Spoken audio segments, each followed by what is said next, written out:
अस्सलाम वालेकुम नाज़रीन, आपको बड़ी ख़बर से आगाह करते चलें। गुज़िश्ता रोज़ भारत में कत्ल होने वाला सिद्धू मूसा के हवाले से सलमान खान बॉलीवुड के स्टार ने बहुत बड़ा बयान दिया है।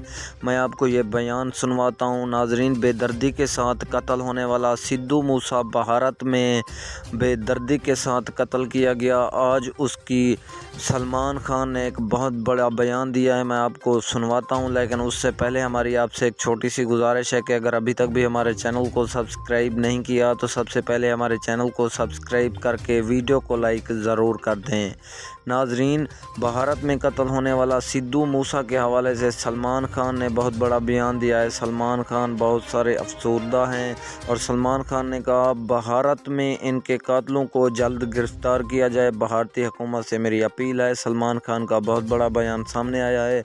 सिद्धू मूसा के कातलों को जल्द गिरफ़्तार किया